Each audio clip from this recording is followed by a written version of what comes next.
ఓం నమో నారాయణాయ శ్రీమతే రామాంజాయ నమః. శ్రీమన్నారాయణ చరణౌ శరణం ప్రపద్దే. ఆస్మద్గురుభ్యో నమః. అందరికీ నమస్కారం అండి. మనము తిరుప్పావైలో ఈరోజు 13వ పాశురానికి అర్థాన్ని విశేషార్థాలను తెలుసుకుందాం. ఇది 13వ పాశురము. పుల్లిన్ వాయ్ కీండానై పొల్ల అరక్కనై అనే పాశురం అండి. దీంట్లో ఈరోజు గోదా గోపిక మేల్కొల్పే గోపిక ఎటువంటిదో తెలుసుకుందాము. ఈమె నేత్ర సౌందర్యం కలిగిందట. ఆ కళ్ళను చూసి ఎవరైనా ఆకర్షితులవుతారు. అటువంటి కళ్ళు కలిగింది. ఈ కళ్ళు ఎలా ఉన్నాయంటే కల్వ పువ్వుల్లాగా ఉన్నాయి. ఆమె చూపులేమో లేడి చూపుల్లాగా ఉంటాయట. మరి అటువంటి కంటి అందాన్ని చూసి ఆ శ్రీకృష్ణుడే తన కోసం వెతుక్కుంటూ వస్తాడు అనే విశ్వాసం కలిగిన గోపిక అన్నమాట. అంటే ఇక్కడ నేత్రము అంటే జ్ఞానము అని చెప్తూ ఉన్నారు. జ్ఞానము అంటే ఏంటిది? మనం జ్ఞానం కలిగి ఉన్నాము అంటే మనం ఎవరు అంటే పరమాత్ముడు ఎవరు, స్వస్వరూపము అంటే మనం ఎవరు, పరస్వరూపం అంటే పరమాత్మ ఎవరు అని తెలుసుకోవడమే జ్ఞానం. అయితే మనము పరమాత్మకు చెందిన వాళ్ళము అని తెలుసుకోవడము స్వస్వరూప జ్ఞానము అంటారు. అటువంటి జ్ఞానం కలిగిన గోపికను మేల్కొల్పుతున్నాం అన్నమాట.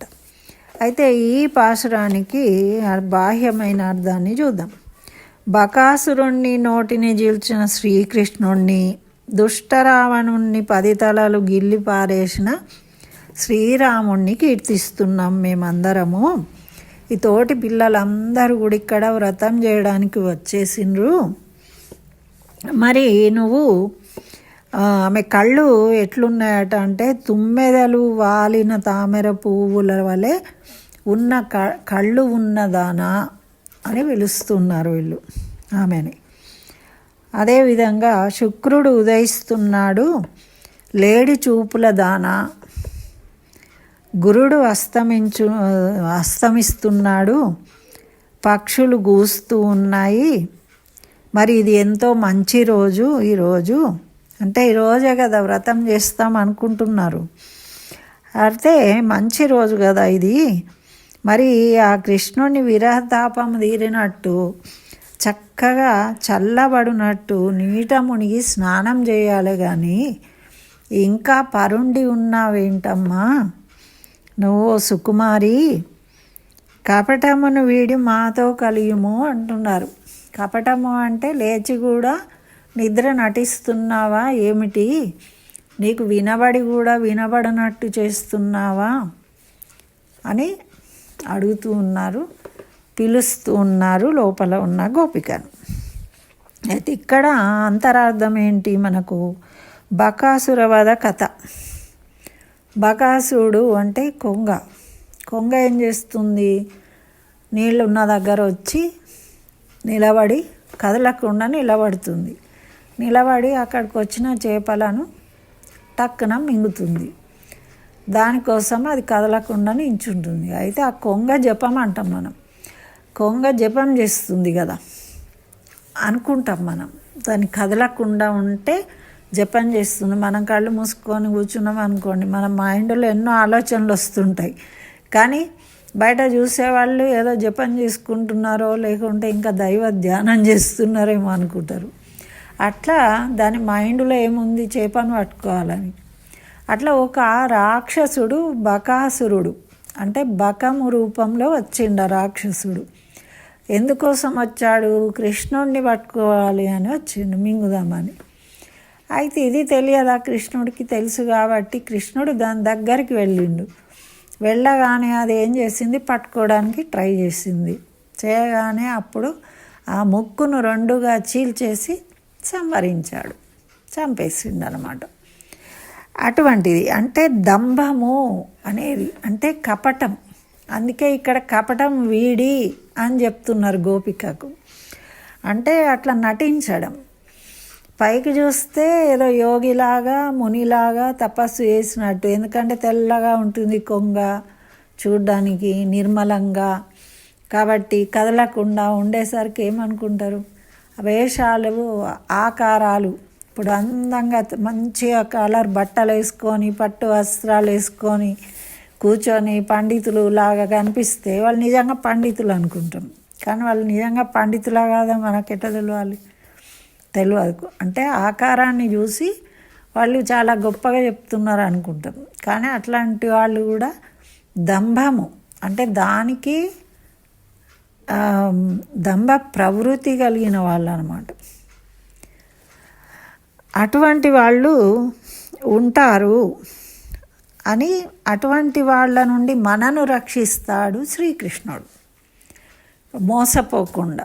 ఎవరైతే భక్తులు ఉన్నారో భగవంతుని యొక్క భక్తులను ఇటువంటి దంభ ప్రవృత్తి గల వాళ్ళ నుండి రక్షించేవాడు శ్రీకృష్ణుడు. అదేవిధంగా మనము అహంకారము ప్రవృత్తి కలిగిన రావణాసురుడి నుండి సీతాదేవిని రక్షించిన వాడు రాముడు. అంటే సీతాదేవి అంటే జీవులను మనను రక్షిస్తాడు. కాబట్టి వీళ్ళు ఆ శ్రీరాముణ్ణి కృష్ణుణ్ణి కీర్తిస్తున్నారన్నమాట. అంటే శరీరమే ఆత్మ, ఆత్మ అనే బుద్ధి, అహంకారము అనే శరీరము ఉంది కదా. దీన్ని సంబంధాన్ని దూరం చేస్తాం. ఎందుకు? ఎవడు చేసిండు? రావణాసురుడు సీతాదేవిని దూరం చేసిండు రాముడికి.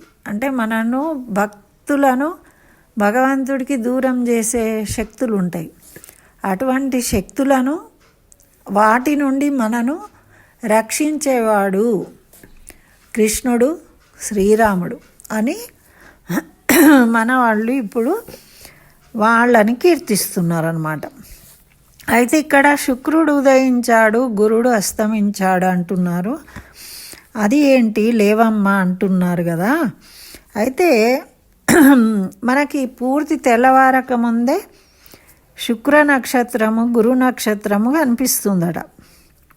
అయితే పూర్తి తెల్లవారక ముందే సాత్విక భావన చింతన అనేది ఉంటుంది మనకు. అయితే శుక్రుడు ఉదయించాలి అంటే మన బుద్ధి మంచి సాత్విక బుద్ధి ఉండాలి అంటే శుక్రుడు ఉదయించాలి, గురుడేమో అస్తమించాలి. అంటే జ్ఞానము కలగాలి, అజ్ఞానం తొలగాలి. అంటే శుక్రుడు ఎందుకు అంటున్నారంటే శుక్రాచార్యుడికి బ్రహ్మ విద్య తెలుసు, ఆయనకి మృత సంజీవిని విద్య తెలుసు. అంటే చనిపోయిన దాన్ని బతికించే శక్తి ఉంది. అంటే మనలో జ్ఞానం అనేది పూర్తి చనిపోతూ ఉంది, నాస్తికవాదం ఏర్పడుతుంది. అది పూర్తిగా నాస్తికం కాకముందే మనం జాగ్రత్త పడాలి.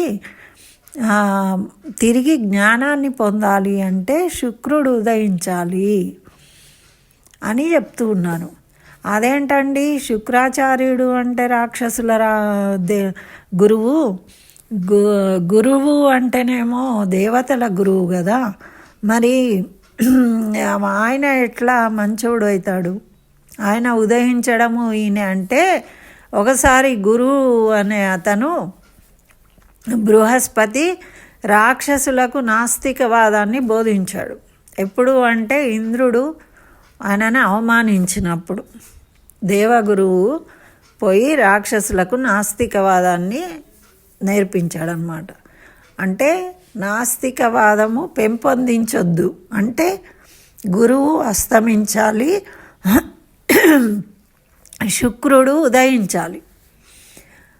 అంటే మృత సంజీవిని విద్య శుక్రుడి దగ్గర ఉంది కాబట్టి మనలో అంతరించిపోతున్న భగవంతుని యందు విశ్వాసాన్ని, మన ధర్మాన్ని, సనాతన ధర్మాన్ని బతికించుకోవాలి ఆ మృత సంజీవినితోని అని అప్పుడు చెప్పింది 5000 సంవత్సరాల కింద.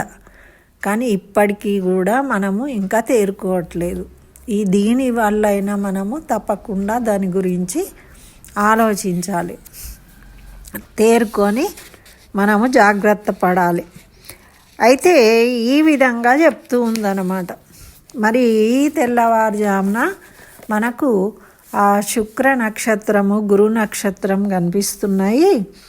అవి ఉన్నప్పుడే మనము చక్కగా అందరం కలిసి ఆ భగవంతుణ్ణి, అంటే మళ్ళీ మన బుద్ధి మారిపోతుంది. తెల్లారిన తర్వాత ఏమవుతుంది, పొద్దుపోయింది అనుకోండి, పూజ లేదు, ఏం లేదు, టిఫిన్లు తినడము, వీలైతే స్నానం కూడా చేయకుండా పనులలోకి వెళ్ళిపోవడము. ఇవాళ రేపు అదే కదండి జరిగేది. అట్లా అన్నమాట. అందుకని పొద్దు పోకముందే మనము పొద్దున్నే లేచి ఉంటేనే మనం సక్రమంగా ఆ నామస్మరణ 5 నిమిషాలు 10 నిమిషాలు చేసుకోగలుగుతున్నాం అన్నమాట. అందుకని ఇక్కడ గోదాదేవి మనకు ఈ పాశ్రం ద్వారా తెలియజేస్తుంది. అయితే ఈ రకంగా మరి ఈ గోపికను మేల్కొలుపుతూ మరి ఏ ఆళ్వార్ను మేల్కొలుపుతున్నారంటే పెరియాళ్వార్ను మేల్కొలుపుతున్నారు. పెరియాళ్వార్ అంటే ఎవరు? మన గోదాదేవి యొక్క తండ్రి గారు, విష్ణు చిత్తుల వారు. వీరు భట్ట వంశంలో అవతరించిను. భట్టనాథులు అని సాక్షాత్తు గరుడ పెరుమాళ్ళే ఈ పెరియాళ్వారుగా అవతరించారు అని మనకు పురాణాలు తెలియజేస్తున్నాయి. అయితే వీరు ఎప్పుడు కూడా ఆ విష్ణువును కొలిచేవారు, నిరంతరము నామస్మరణ చేసేవాళ్ళు. చిత్తమునందు ఎప్పుడు ఆ విష్ణు నామాన్ని స్మరించేవారు కాబట్టే విష్ణు చిత్తులు అని పేరు వచ్చిందనమాట.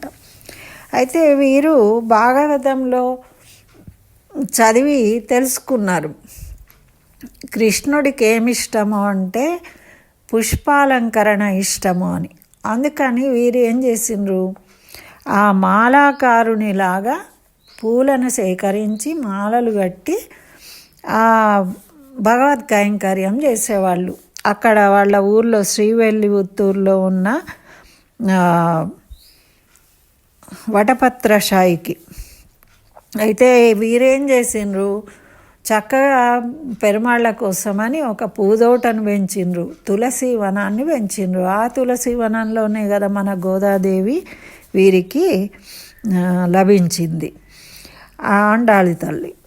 అయితే వీరికి ఇంకా ఏం జరిగిందంటే ఒకసారి పాండ్యరాజు, ఆ రాజ్యానికి రాజు వల్లభదేవరాయలు, ఆయన పరతత్వ నిర్ణయం చేయడానికి గొప్ప పండితులందరినీ సభకు ఆహ్వానించిందనమాట. అయితే వీరికి శాస్త్రజ్ఞానం లేదు, కేవలం భక్తులు మాత్రమే. అయితే అప్పుడు వటపత్రశాయి ఏం చేసిండ్రు అంటే వీరిని ఆదేశించిండ్రట, నువ్వు కూడా సభకు పోయి శ్రీమన్నారాయణయే పరతత్వము అని నిరూపించు అని. అయ్యో స్వామి నాకేం తెలియదు, ఎట్లా అంటే నువ్వు నిమిత్త మాత్రుడివే, నువ్వు పో అని చెప్పిండ్రట. చెప్తే సరే అని భగవంతుడే ఆజ్ఞ కాబట్టి వెళ్ళిండ్రట. వెళ్ళి అక్కడ తనను తాను మర్చిపోయి అన్నీ చెప్పేసి శ్రీమన్నారాయణే పరతత్వం అని నిరూపించినందుకు ఆ రాజు చాలా సంతోషించి వీరికి ఏనుగు అంబారి మీద ఊరేగించిండ్రు. ఆ ఏనుగు అంబారి మీద ఊరేగించేటప్పుడు ఆనందంతో మరి వైకుంఠవాసుడు ఆ శ్రీమన్నారాయణుడు ఉభయ దేవేరులతోని గరుడాళ్వారి మీద వచ్చిండ్రట వీరిని చూడడానికి, ఆ ఏనుగు అంబారి మీద ఊరేగుతున్న పెరియాళ్వారిని చూడడానికి. అయితే వీరు భక్తులు కాబట్టి వీరికి పెరుమాళ్ళు దర్శనం ఇచ్చారు. ఇస్తే వీరు చూసి ఆనందపడ్డారు. కానీ వెంటనే ఏమనుకున్నారంటే, అయ్యో ఇక్కడికి వచ్చిన ఏంటి స్వామి, వీళ్ళందరూ నిన్ను చూసిండ్రు అంటే ఇంకేమైనా ఉందా, నీకు దిష్టి అయిపోతుంది అని చెప్పేసి అప్పుడు వెంటనే పల్లాండు అనుకుంటూ మంగళవచనాలు పలికిండ్రనమాట. అంటే భగవంతుని క్షేమంగా ఉండాలని రక్ష పెట్టిండ్రు మన పెరియాళ్వారు. చూడండి, మనను రక్షించు, మాకు అది ఇయ్యు ఇది ఇయ్యు అని మనం కోరుకోవడమే కానీ భగవంతుడిని ఎప్పుడన్నా నువ్వు బాగున్నావా అని అడగము. అది వారి యొక్క గొప్పతనము, ఈ ఆళ్వారి యొక్క ప్రత్యేకత అన్నమాట. అయితే వారి కోసం ఏం కోరుకోరు, భగవంతుడు క్షేమంగా ఉంటే మనం క్షేమంగా ఉంటాము అని వారి విశ్వాసము. అటువంటి పెరియాళ్వార్ను ఈరోజు మనము ఇక్కడ ఈ గోపిక కూడా అటువంటిదే. కాబట్టి ఈరోజు వారిని మేల్కొల్పినట్టు అయింది. కాబట్టి మనం పెరియాళ్వార్లను స్మరిస్తూ వారి యొక్క ఈ దివ్య చరితను స్మరిస్తూ బకాసురుణ్ణి వధించిన శ్రీకృష్ణుణ్ణి స్మరిస్తూ, రావణాసురుణ్ణి స్మరించిన శ్రీరాముణ్ణి స్మరిస్తూ చక్కగా ఈ రోజంతా గడిపినట్టయితే మనకు వాళ్ళ యొక్క అనుగ్రహంతో అన్ని శుభాలు జరుగుతాయి. ఇదండి ఈ 13వ పాశ్రం యొక్క అర్ధ విశేషాలు. మరి రేపు 14వ పాశ్రంతో మళ్ళీ కలుసుకుందాము. ఆళ్వార్ దివ్య తిరువడిగలే శరణం. ఆండాళ్ దివ్య తిరువడిగలే శరణం. సర్వం శ్రీకృష్ణ చరణారవిందార్పణమస్తు.